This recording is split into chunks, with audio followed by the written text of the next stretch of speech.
This morning, during the Fed Listen session with President Hammack and Governor Cook, you will have an opportunity to engage directly with leadership, as they will listen to feedback on labor market conditions, inflation, interest rates, and other economic issues affecting your communities.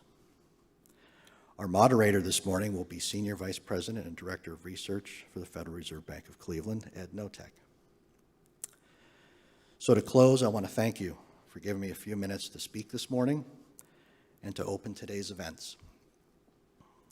And now I ask you to please join me as it is my privilege to introduce and welcome to the stage our President, Beth Hammack.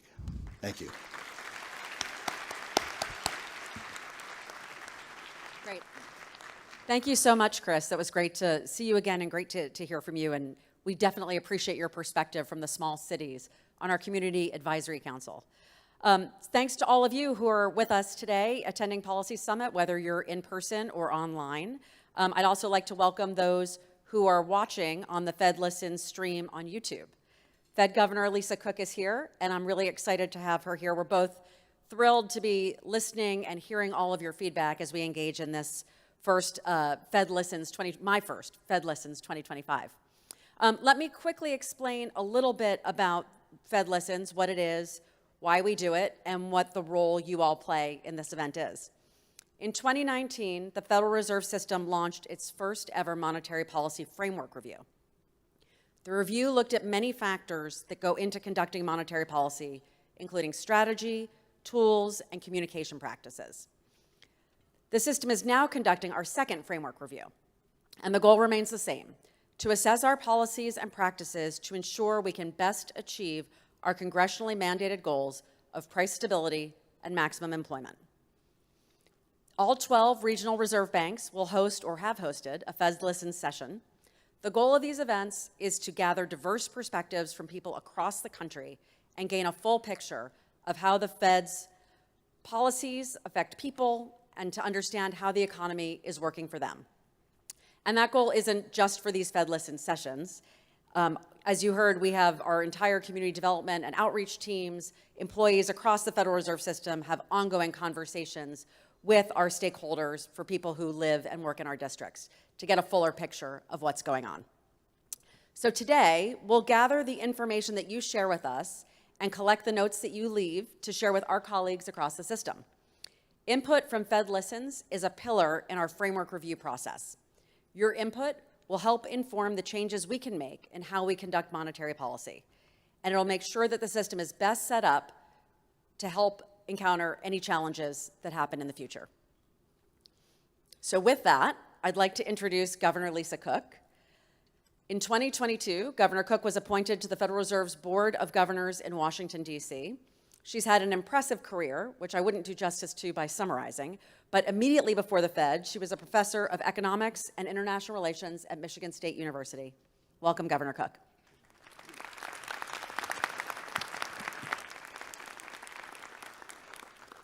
Thank you, President Hammack. And thanks to all of you who have joined us today. It is wonderful to be back in Cleveland.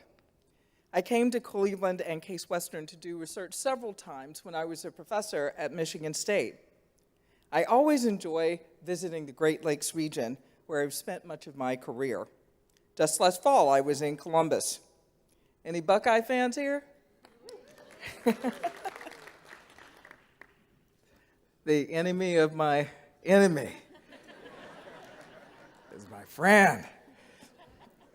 It is great to be back in Ohio. The Federal Reserve has been given a dual mandate of maximum employment and stable prices. The purpose of today's Fed Listens event is to hear from all of you about how the Federal Reserve's approach to monetary policy affects your families, your businesses, and your communities. I appreciate your engagement and interest in our work. Events like these provide valuable information to Fed policymakers like President Hammack and me. The Federal Reserve System is really designed to be part of the communities we serve. The Fed has a reserve bank in every region of the U.S., and those banks have branches that carry out many important functions, including making sure that priorities and concerns on a local level are reflected in monetary policy decisions in Washington. As an economist, I am always studying incoming data and information to make the best policy decisions. Much of that comes in the form of statistics from various agencies, universities, and businesses. But another extremely valuable input comes from people like you who can tell us how the economy is playing out in their daily lives as they make purchases, consider investments, and think about employment options. That is why I especially value these opportunities. This Fed Listens event is specifically tied to the review of our long-run goals and strategy for monetary policy, which we call our framework. It was last updated 5 years ago. At that time, it was determined that it makes sense to regularly revisit the framework through a public review.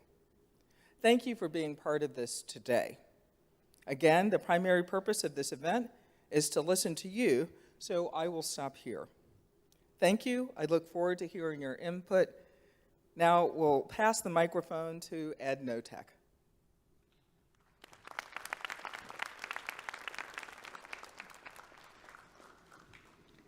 All right, thank you, Governor Cook and President Hammack. My name's Ed Notek. I'm the research director at the Cleveland Fed. And I'd just like to start by echoing President Hammack and Governor Cook, and thank you for being here today and participating in this Fed Listen session. As noted, we rely on your insights and your feedback to ensure that we, as a Federal Reserve system, are doing what we can to fulfill the Fed's dual mandate of maximum employment and stable prices. I'll be the moderator for today's session. Our goal is to listen to you and to better understand how you and the communities you serve are experiencing the economy. We've asked you to talk about 3 questions today. First, on labor market conditions, how are people in your community generally feeling about the labor market? For people looking for work, how confident are they in their ability to secure a job? Second, on inflation, how has inflation affected the low and moderate income communities you know and or serve? How are households, businesses, and communities responding to the higher prices of important items? And third, on Fed communications, how would you assess the Federal Reserve communications with the public? Do you have any advice on how we can better communicate with you and the communities you serve? We'll keep these questions on the screen for the duration of this session. For our virtual attendees, you can contribute using the chat function, and a member of our staff will be monitoring that discussion and will share your input in the room. For those of you watching on YouTube, you can send us answers to the questions via email. For those of us in the room, each table has a pad of paper and a pen. Now, following up on yesterday's conversation, while technology is great, we're going old school today. We ask that each table first selects a note taker. Next, please select someone who will be willing to go to the microphone and report out on the conversation. Whether those are the same or different people, that's up to you. Cleveland Fed staff will be around the room to answer your questions. We'll have 30 minutes for table discussions before we report out. If you cannot cover all 3 questions, that's okay. There's no need to discuss them in order, so if one stands out to you as being more salient, please start there. After 30 minutes, we'll wrap up the table discussions, and Governor Cook and President Hammack will join me on stage. We'll then ask those designated to report out to come to the microphones. President Hammack and Governor Cook may ask you some follow-up questions, but primarily we'll be in listening mode. We'll try to hear from as many people as possible, but regardless of whether we hear from you or not, note that we'll collect all of your notes and notepads and compile them into a summary report of this discussion. That report will be posted publicly on clevelandfed.org. In case you don't have too many people at your table and you'd like to merge tables, please feel free to do so. So with that, please introduce yourself to your neighbors and let the discussion begin. Again, thank you for participating. I'll call us back in 30 minutes so we can listen to key takeaways from your discussions.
All right, we have about 5 minutes left, so please wrap up your conversations. 5 minutes left.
All right, thank you, everyone.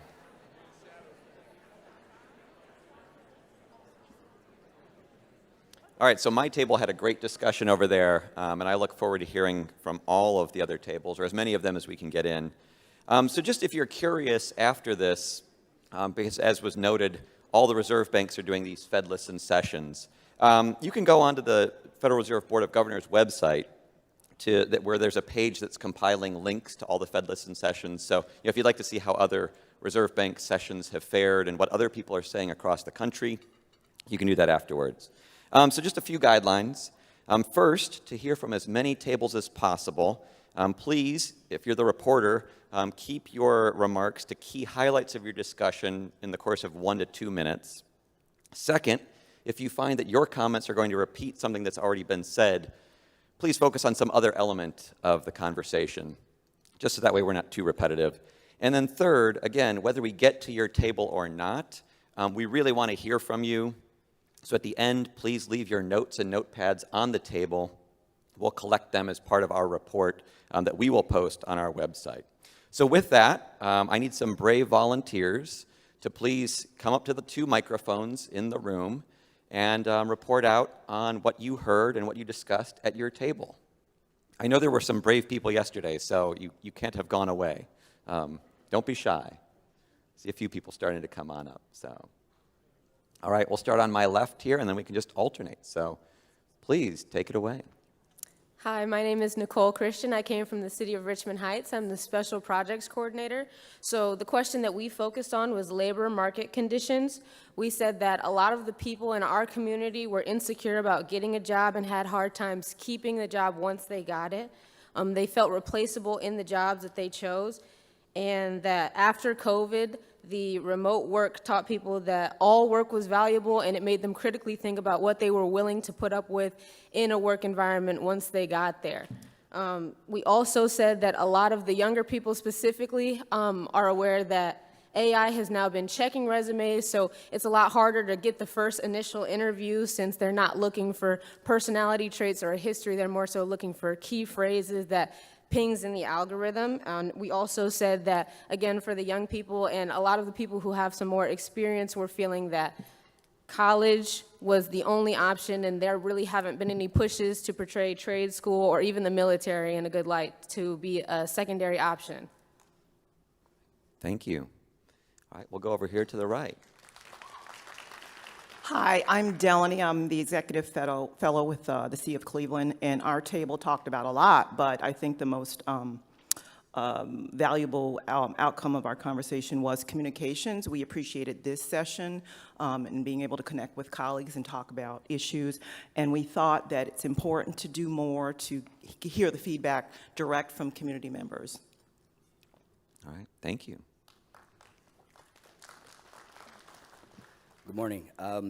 So I'll skim through this. So about workforce, there was a disconnect we talked about between where the workers are and where the jobs are. A disconnect between what employers are looking for and what skills that workers currently have. In terms of inflation, I'll skip through that. I think we're all going to say the same thing. I think people feel pretty like we're in a precarious spot, that things aren't great right now and that it feels like they're maybe not going to get better. In terms of communication, I think it was a bit nuanced, right? Because on the one hand, I don't think a lot of people know kind of the nuances of how the Fed works and its relationship to the presidency and to the political kind of side of the federal government. At the same time, I think there might be a benefit in today's climate for kind of that, maybe staying a bit under the radar. And so on the one hand, the Fed could do a lot better. I learned a lot yesterday and was really impressed in some ways about some of the initiatives and some of the, even the phraseology, right? Some of the framing of the work you guys do. On the other hand, I was on the other side thinking, well, I'm glad that they're keeping that quiet. Thank you. On the right. Hi, my name is Ryan Silvasci, and I'm an Ohio certified economic developer with a concentration in workforce. And we talked about inflation. While I was getting my Ohio CED and doing my capstone project, I worked at Walmart in meat and produce full time. And I watched low-income people put down 73-27, which is 73% meat, 27% fat, ground beef because they couldn't afford it. These people were probably on food stamps, and they put down ground beef, went and got rice, and all the processed stuff that was in the middle of the store that they could afford. And that's a very, very, very, in my opinion at least, succinct story and real story about how inflation affects low to moderate income people. We also talked about communication. And let's involve superintendents, teachers, people in K through 12 on how to communicate what the Fed does. And then we had two people over at the Federal Reserve over here at my table say that the Federal Reserve concentrates on financial literacy and things like that already. And that's something that A, I wasn't aware of, and B, I'm very grateful for. Thank you very much for your time. Thank you. All right, we'll come over here. Good morning, Max Upton. I am the Economic and Community Development Director for the City of North Olmsted. Our table focused probably 27 of our 30 minutes talking about inflation, and we touched on labor market a little bit. Inflation, there's kind of two sides of the coin we talked about. One, in my perspective, as running a department in a municipal government, we talked about the cost of funds, right? We've been in this high rate environment where we've been rolling over notes, which has a real cost. You know, if it costs $400,000 or $500,000 to roll over notes for a year, we say that trade-off is 2 or 3 police officers that we could have hired, or another piece of equipment we could have bought, and things of that nature. We also talked about the effect of supply chain on inflation, and just as an example, fire trucks, they take about 2 years to build, right? So you buy one, and then you don't see that truck for a couple of years. And then in that time frame, you know, the manufacturer, the supplier can come back to you and say, oh, the price actually just went up $400,000, and if you don't buy it, I got 4 other cities that'll buy it, right? And so that's a real issue. And then on the other side of the coin, we talked about how it affects individuals. And so there's a difference between those that are generationally poor and the resourcefulness that comes along with being generationally poor, being able to rely on a socialized safety net, because there is no real social safety net anymore. You know, the person down the street, the corner store that would let you borrow milk and eggs, and how that corner store has been replaced by a corporate store that doesn't do that sort of thing. And then we talked about the particular impact on the newly poor, the people that have been displaced, people that have job loss, where the restructuring of the economy affects someone who has never been poor that now has to figure out how to live life being poor, and those two different effects. We spent about 3 minutes on the labor market, and the number one thing that we talked about was childcare, and the analysis that single moms in particular make on the amount of money they would have to make versus how much it costs to put your kids in daycare. Thankfully, I've had the daycare of grandma and grandpa, so I don't know that life. But we also talked as a corollary to that higher wages have not kept up with the cost of living, and the real effect that the benefits cliff has on folks even wanting to enter into the labor market. Thank you.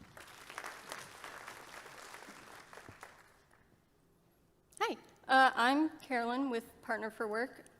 So we talked about all 3 segments. For the labor market, we sort of talked about how young workers especially are discouraged, and workers overall are, I think, becoming discouraged about their ability to find a job. We also talked about how with less sort of perception of economic stability, workers are moving less. So with post-COVID recovery, workers were moving a lot more, as we saw, and now workers just aren't moving as much, and employers aren't letting people go within the past few months as well. So there's sort of less movement, and then also with the job market, people are able to apply to more places. So you hear nowadays people applying to hundreds of places and maybe only getting feedback from a few of the potential employers, but also employers have noted that they are receiving a lot more applicants. So for one job position, they might get hundreds of applicants as well. And so that can attribute to why employees, or like why it's harder for people to find a job. For inflation, part of just the main topics were there's a wider range of people needing assistance. So you'll see people even in like middle class relying and going to food banks for supplemental aid. So with those aids, they're seeing a broader range of demographics. Additionally, as the costs of necessities rise, there's more people with less savings and also more people relying on credit and more credit delinquencies appearing.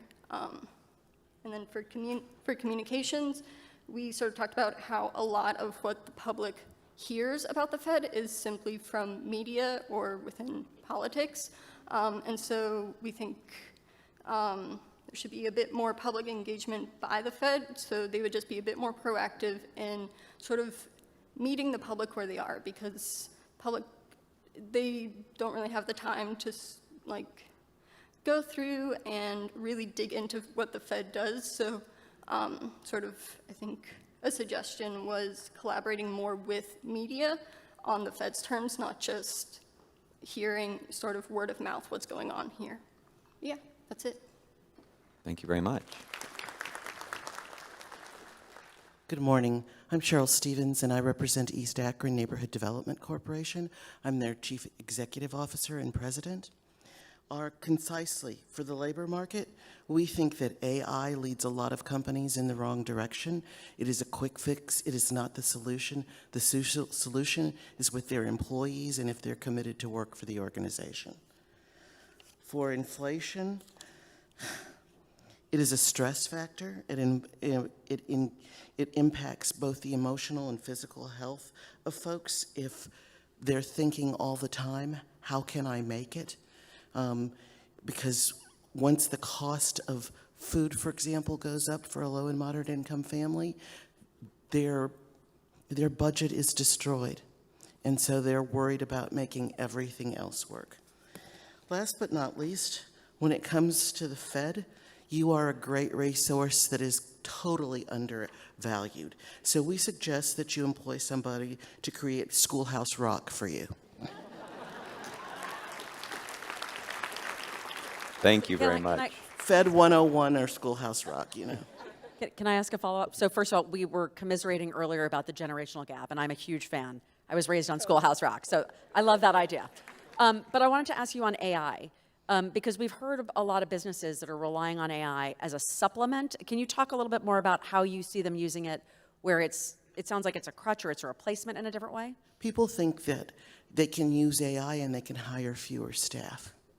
And so you see with the president, the highest profile mistake, the administration has used AI and not fact-checked it. But what I use AI to do is create an underlying, for example, we're reviewing our personnel reviews. And so I put into AI, what should my chief financial officers and I gave sections of things that this person is responsible for. And it created a new evaluation format. So then I give that to my HR manager and say, let's pull the CFO in, and together the three of us will use this as a base to create a new analysis for what she needs to do for our agency. So AI should be kind of the person who helps you do your homework, a tutor, not something you rely on to get your job done. Thank you, that's helpful. Thank you. Over here to the right. Hi, everyone. I am RV, and I'm a student, and I'm today representing Third Federal Savings and Loan Association. I'm a little anxious, and I think, just like me, there are thousands of young people who are going to enter this workforce who are COVID graduates, as well as entering in the realm of AI. And I think building on that, I feel like there have been, like me and my friends have applied to thousands of internships together, and we may have heard from 5-6 people. And I think that has to do with a lot of companies cutting cost, and I think that could be visible. Then we talked about our table how corporate profits over the last 10 years have grown at a real growth rate of 3 to 4%, whereas wages have grown only 1 to 2%. That is not trickling down to the bottommost people that are most important in the economy, relating to the dual mandate of the Fed. And then we also talked about how people in the Gen X have not saved enough. People have sort of, it's been very difficult, and then inflation makes it even more difficult. I think we spent just 30 minutes talking about the labor force market, and I think, and shocking stat is like people are pursuing a lot of big tech, high profile, high paying jobs, especially students out of college. And then colleges have to cater to that because students have a lot of debt to follow. They have to worry about the same things moving out of the house once they get out. So there are a lot of job opportunities, but they're in a very different sector, and students may not be exposed to that, or they may not go for that because they just have no choice. Thank you. Thank you. Hi, I'm Joanna Brown. I'm with the Cleveland Orchestra, and the discussions that were at my table centered around the labor market and communication. So I'll start by echoing the fact that there were several at our table that do not understand the role of the Federal Reserve Bank and how it connects to the actions that we're discussing here. So the larger topics that we're discussing, how does the Federal Reserve Bank connect that to action? And maybe the role is that of convener. But I agree with the Schoolhouse Rock thing. I think that there is still a lot of education, not just at the peer level, but also at the people who are actually doing the work. And so for us, visibility with your community outreach efforts needs to be ramped up.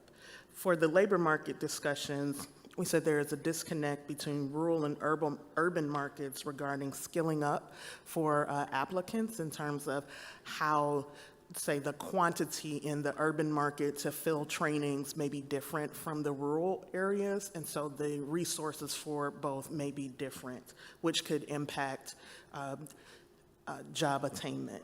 And then from a flexibility perspective, the communities have niche needs for skill sets. And with that niche need, it can present a challenge for business continuity and succession planning. So you have people who are either staying in their jobs longer, which creates a challenge for people who are coming up. They're just now leaving out. And so then leaving higher ed or leaving trade school, and there's really nowhere for them to go. It becomes, you have to leave and job hop in order to cobble together the experiences for advancement. And then we talked about just a mindset in the job market in terms of hands-on versus working your way up, and that the generational gaps present challenges in terms of how to even approach not only attaining jobs, but also maintaining your jobs. Like, how do you move up within your organization if you have just graduated, but you're expecting a faster route to promotion than other people who are in their jobs, and it's taken them a longer route, so that's the process that's ingrained within their organization. And then our overall feeling for the labor market is a feeling of frustration, and that there needs to be some relief. Not sure exactly where or what it is, but that relief is needed. Thank you. Great, thank you. Oh, yes, please. I love the fact that a person from the Cleveland Symphony is supporting Schoolhouse Rock. Love it. Please. Good morning. I'm David Palmer. I'm the CEO at Kite and Key Partners based in the city of Detroit, confessed labor market and economic data geek. And I've had the privilege of convening thousands of employers over the years to have these exact conversations in Detroit and across the country. In the first bucket, we had, I think, representatives from 5 different states at our table talking about their perspectives on each of these questions. And in the first bucket of discussion points, I'm going to tag along on the AI theme here, but from a slightly different angle. I have never met a CEO or an HR director who understands how the AI function in Indeed or LinkedIn or the platforms that they're using in their human resource information systems to recruit people is actually programmed. So on the normal human side of the ledger, folks spend days, weeks, months, and sometimes years applying into the black hole of the internet for opportunities. And even if they have the credentials, typically don't even get the courtesy of a response from the employer or their auto response system, right? So I often been asking folks, have you ever done an audit of all of the people who didn't make it through whatever force feed system you've created to understand where they are? Because the soft skills side of the ledger is what employers typically obsess on: communications, promptness, curiosity. But those are all very hard things to measure in a checkbox system with a resume and a cover letter that's being analyzed by a system that you fundamentally don't understand. So part of the economic mismatch that we've been feeling for well over a decade is the further automation. So, and the AI function is already eliminating entire sectors. So go onto your LinkedIn page and see how many of the graphic designers that you know are looking for work. You know, as soon as Canva incorporated AI into their platform, everybody who's an armchair graphic designer all of a sudden could spit out imagery that they used to pay people for. Your human resources officers, your data analysts at banks and credit unions are all starting to go away pretty quickly, and no one's measuring that. So if we look to the inflation side, I drive my region pretty routinely, and when I'm in affluent Caucasian suburbs and I see Cadillacs and Lexuses in the food lines, you know that the average cost of a vehicle is about $760 a month for an American who has borrowed to buy a vehicle, buy in air quotes. And when you start seeing people who aren't used to asking for help showing up for help, it's not that much different than where we were with breadlines during COVID. And finally, on the communication side, I think there was a consensus at the table that the Fed could do a better job unwinding proprietary data and making it available on a local basis. So one example would be the U6 measure of unemployment. So long-term unemployed greater than 6 months isn't available at a census tract level. The best indicator the federal government and the Federal Reserve System has of what happens to people who are unemployed for more than 6 months is conveniently the least detailed metric of measure.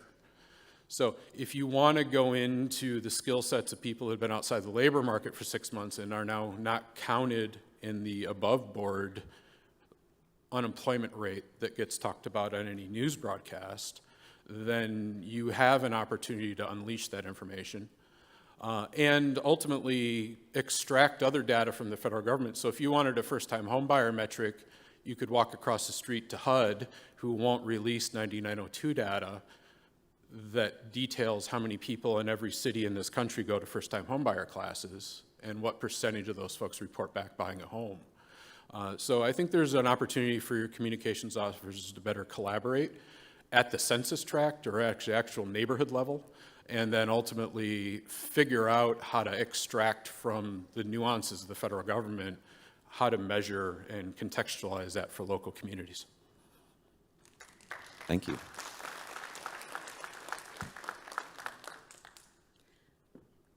Hello, my name's Elle, and I'm actually with the Cleveland Fed's Education Outreach Team. I'm here to report out some of the information that was shared by our virtual attendees. So one of the things that were shared is that people are feeling like they're losing ground and not being able to get ahead with one job, nor able to balance work life and family life.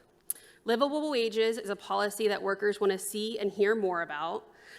Along the theme with we've heard about these college graduates entering the labor market, to add on to that, there was a sense of frustration and discouragement that these students are investing 4 or more years maybe in education and then finding limited opportunities. And they often feel overqualified for certain roles and then underexperienced for the jobs they might want. As some of us may have seen, you'll see a role say entry level and then it says 3 years required. of experience. So that was expressed.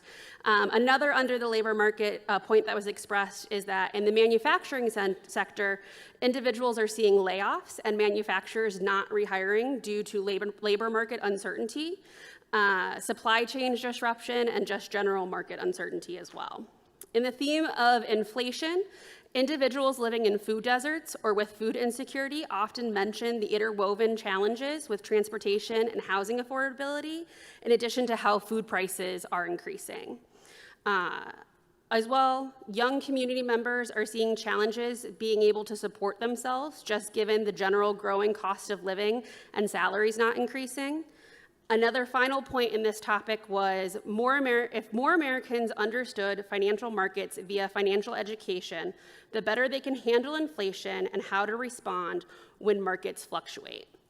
Finally, on the theme of communication, the point that was shared was participate in community forums to help amplify information. But generally, we heard a lot of similar things that we're hearing in the room. All right, thank you. And thanks to our virtual attendees for those comments.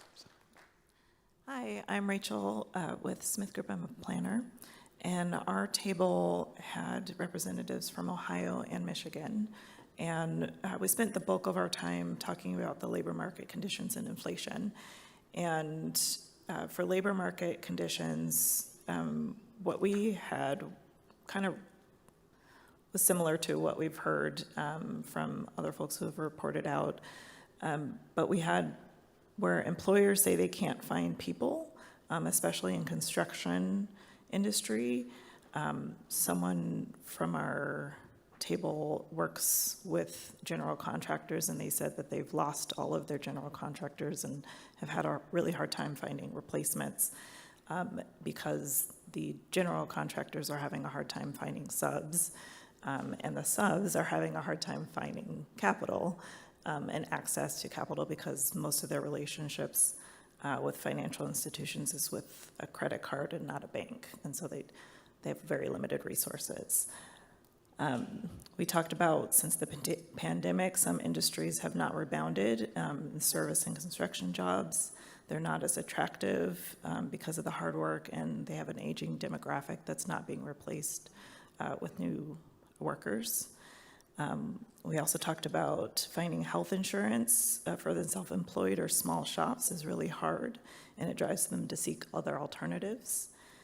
And then for public service, it's a hard time attracting and retaining workers, a lot of turnover in these industries, especially harder in small communities where it's no longer a stable job, a long-term job. There's a lot of turnover, 2 to 3 years of turnover. And in Michigan, we're experiencing a brain drain where we're having a hard time retaining young workers in the state. We also talked about the benefits cliff that someone mentioned earlier. There's a real net loss for people making just over that line, beyond just healthcare, food assistance, but also rental assistance, which goes into inflation, where when people go over the 80% or 100% AMI, they lose a lot of the benefits. So just people are staying in low-paying jobs for longer, which is not working out for them long-term.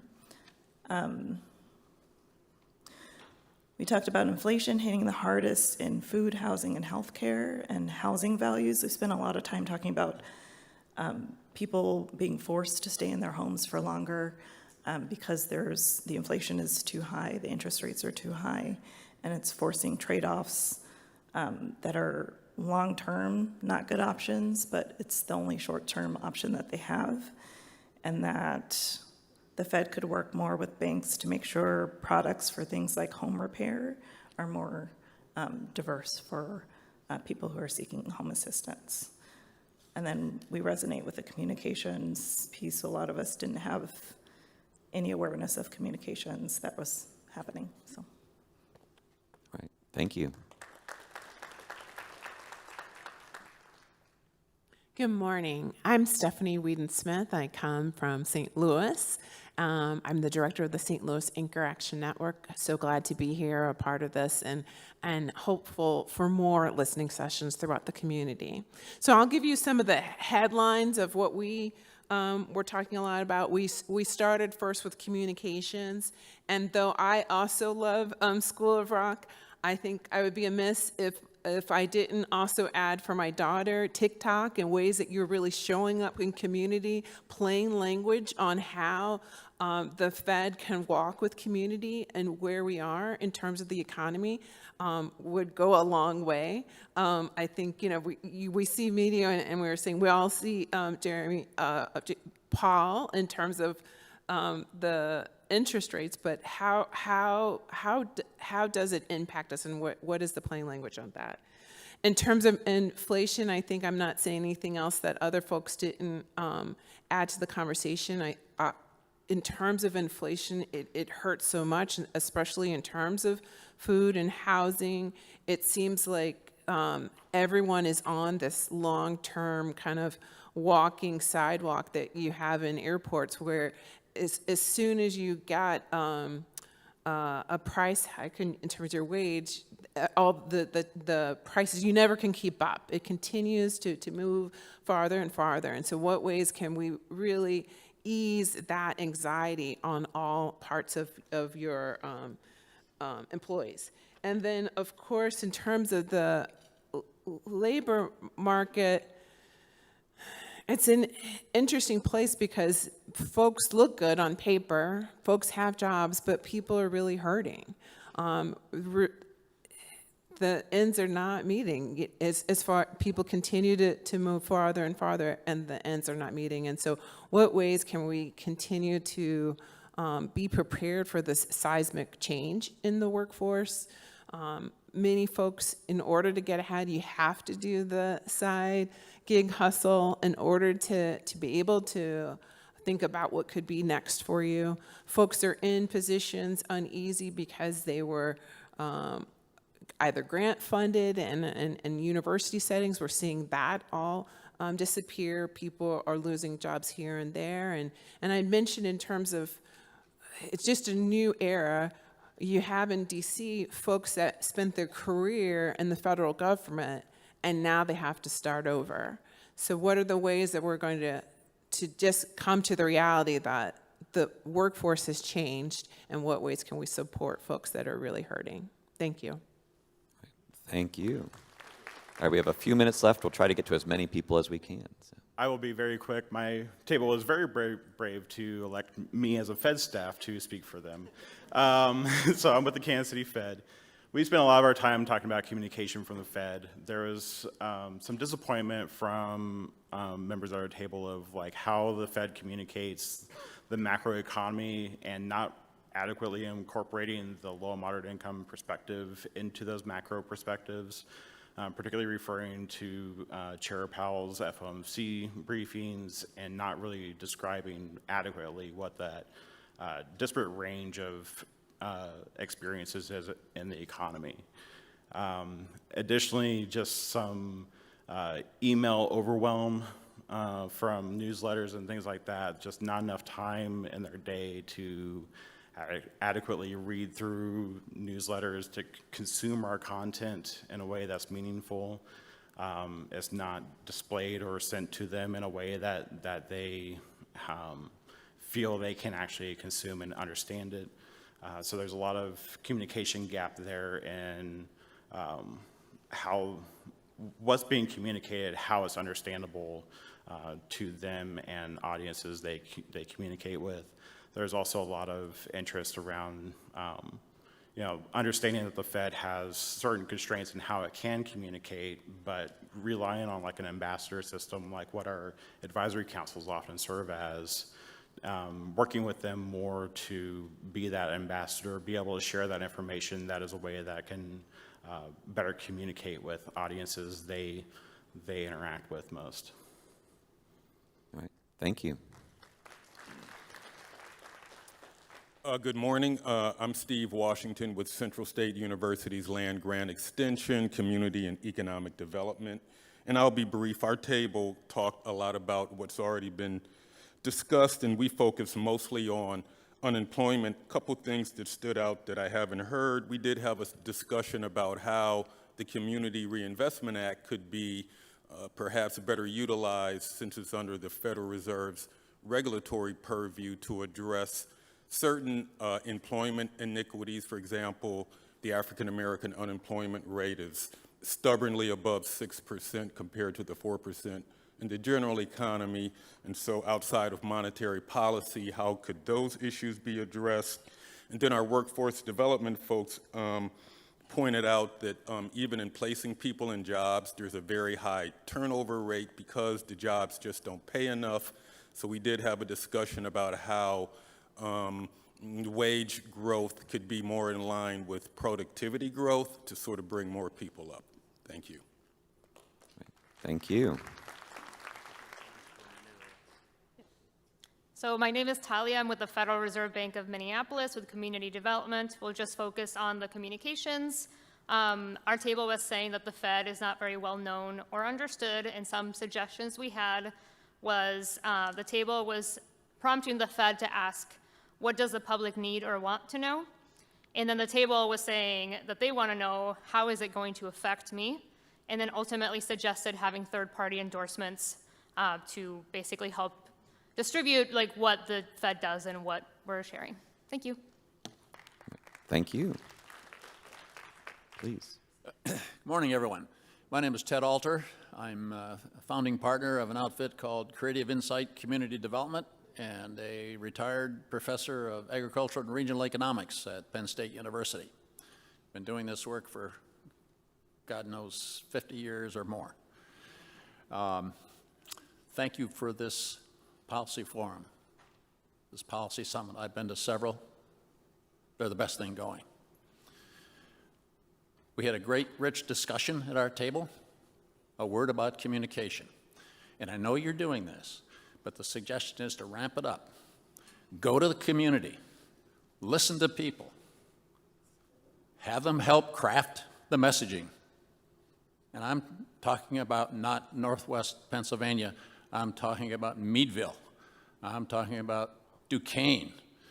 Go to community, sit, listen, hear, and respond. Build those relationships that will help people understanding your role, your contributions, and how they can benefit. Thank you. Thank you. Hi, everyone. My name's Laura D'Alessandro, and I'm with LISC. I'll just lift up a few things from our table that we haven't heard so far. One is that in the state of Ohio, we're seeing larger unemployment with people who are older, 65 and up. In fact, that's the largest growing homeless population, so something just to call out. On the inflation side, I think echoing similarly to what other people are saying is that we are seeing budgets being squeezed. I work with a national organization and we have budgets from around the country.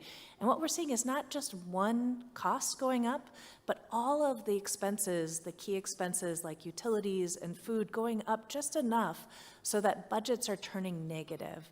And what that's doing is eating into savings. It's increasing our credit balances. And we're also seeing in the I don't know, 12,000 or so budgets we do every year, 11 to 15,000 we do every year, that people are starting to take out online loans, either secured with their car title or unsecured, and those are actually almost predatory in terms of their interest rate and repayment schedules and fees. So we're starting to see these signs of tightened budgets and how that's bleeding into what might be a debt crisis coming up. Thank you. Thank you. We have time for one more. I think we have time for one more. All right, I'm getting the yes, so we'll do our last one. I'm the fortunate one, okay? My name is Vanetta Perry, and I'm with Central State University. And not to echo anything anyone else said, but we did have at our discussion a talk about labor. And one thing was what I said, I belong to two groups, women who are educated, but DEI gave us opportunities. And with the new political climate, we're finding that we're not getting a second look. And I say that to say I had my name, Vanetta, which is a very urban name, on my resume. Once I took it off and just put my last name in an initial, I got triple the number of responses on my resume. So we know it's a factor.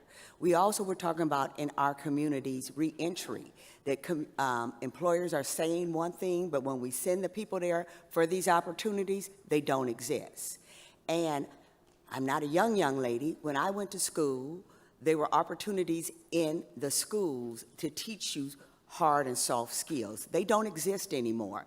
And we put such an emphasis on college, and they're not getting an ROI on college. We need to take these skills back into our educational system, and it all is based on a zip code. You get those based on certain zip codes. We say they say that racism is a condition of health. It's a condition of employment and education as well. So that's what we have. Thank you. Thank you. All right, I apologize to the tables we couldn't get to, but again, we will collect all of the information and put that into our report. Beth, would you like to close us out quickly? Yeah, I'm not gonna be able to do justice to the conversation, but one, thank you all. This was a very rich discussion, and I really appreciate everyone's perspectives on this. I'm just gonna highlight a couple of themes of things that I heard. On the labor side, I was struck by this change in technology and how it can be used both as a force for good, but also for bad, and how it's enabling people to apply to a lot more jobs, but it also means that though it doesn't feel like you're actually getting through, you're not getting those response rates, and it feels like you're going kind of into a black hole, given that. We heard about people staying for longer in their current jobs, and how that may be creating a problem and a deficit of opportunities for new graduates, which is something we've heard about a number of places. That ROI on college is not there. That had always been the North Star, and it doesn't feel like it's having the same payoffs as it once had done. Focusing on these soft skills, which we know are so critical to moving forward. On the inflation side, we've heard a lot about this, not just the cost and how everyone is sort of stretching their budgets and how real the difficulties are across so many different segments, whether it's energy, utilities, housing, food prices, all of that is just making it so difficult. But that it's not just the financial consequences, it's the emotional and psychological consequences that makes it so much more difficult to do every part of your job, to keep your family safe, to make them feel like they can continue to do it. And then certainly I've heard the issue on food assistance and how right now, broadly, we're seeing people take advantage of food assistance that we never would have thought would have done that before as a means of kind of managing their budgets and managing their expenses. On the communication side, I love so many of these ideas. I definitely love the Schoolhouse Rock idea. I don't know that we have talented lyricists within the Fed, but we will work on that. But I do appreciate some of the other conversations around increasing our ability to hear these firsthand perspectives. They are so incredibly valuable to us. Our teams are out there trying to meet and trying to engage constantly, but I would encourage all of you again, we do try to get as many of these perspectives as we can into our Beige Book survey, which we do about every 6 weeks. So please, if you would love to do more of these conversations, more surveys, please engage with us and our team, because we'd love to have those perspectives. And I certainly hear, as someone who has a very full email inbox, I can completely appreciate that the way we're communicating may not be coming through as quickly. And so Ed and I were sort of knowingly looking at each other on the social media, the TikToks, the LinkedIn, the short videos, because I know that those may get through. It feels like that's kind of at least a way to hook people and get them to understand who we are at the Fed, what we're trying to do, and to a lot of the points, what does it matter for them? What's the so what for them, and how can we help, or what can they learn about? So this was really incredibly helpful for me, and I really appreciate all of you for joining us in this Fed Listen session. For those of you who are watching us on YouTube, the stream is going to end now. And for those of you in the other virtual forums who are joining us at the Policy Summit, we will see you for our next session, our next plenary session, which doesn't start till 12:45. So thank you again for all of your perspectives on this. It's really helpful.